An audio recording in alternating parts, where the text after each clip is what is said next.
Do you smile?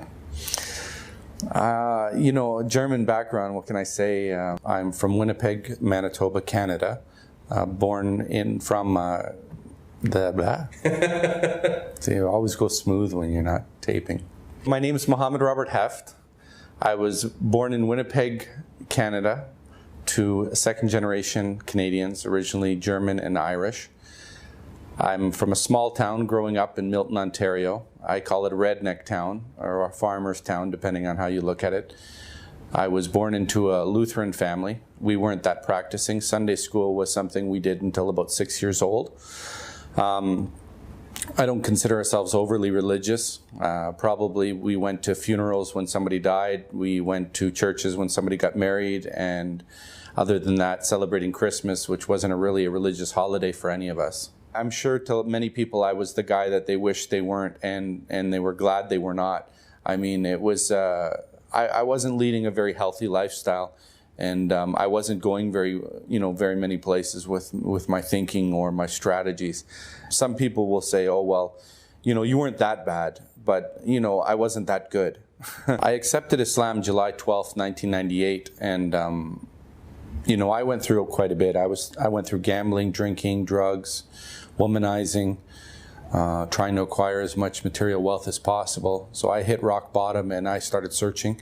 And I fell upon Islam when I went into a convenience store, never hearing about it.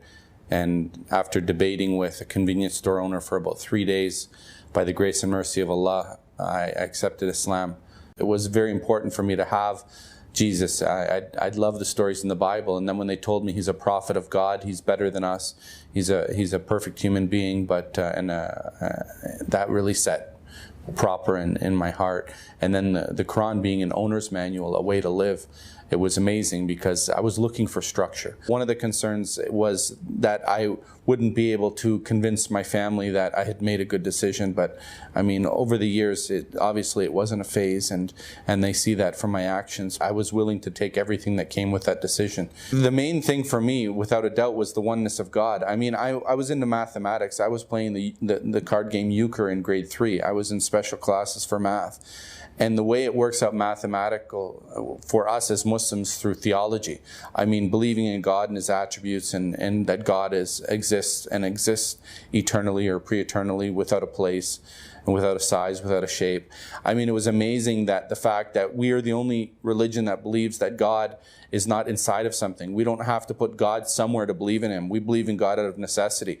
I mean, we've come to a confident conclusion that God's existence is out of necessity, and mathematically speaking, that we can say God has to exist because He cannot not be. He's absolute in His existence, because everything in the universe is contingent, doesn't have to exist, and needs a creator, and the creator has to have certain attributes. I mean, I thought that was just amazing how it just works in, and there's nobody who can come in with a philosophy and try to refute it. Nobody can say the Big Bang. Anything they say, it always comes down to one of those things, that it's necessary for there to be an uncreated creator for the entire universe.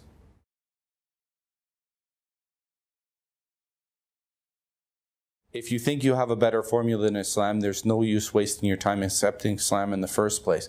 You might have a girlfriend. You might have a boyfriend. You might think that you want to stop drinking or do drugs before you make this decision. I'm telling you, accept Islam and then improve yourself. Because what the devil is going to do is he's going to tell you right now that yes, you're going to accept Islam, but in time, when you improve yourself, Islam is the way to improve yourself. So accept Islam now and then look to improve yourself from drinking, doing drugs. If you have a girlfriend and boyfriend, that's fine. Even though Islam doesn't permit girlfriends or boyfriends, you can pray to God that the individual becomes Muslim, or God finds you a better way or a better person in your life. Either way, you don't lose. But don't let that hold you back, because these are temporary things. You're doing things, you're thinking to yourself that you want to correct yourself in your understanding and acceptance of God. Not whether or not you drink, or not whether or not you party, or not whether or not you have a wife or a girlfriend. The most important thing is to accept the concept and the understanding that there's only one God, and Muhammad, peace be upon him, is the final messenger.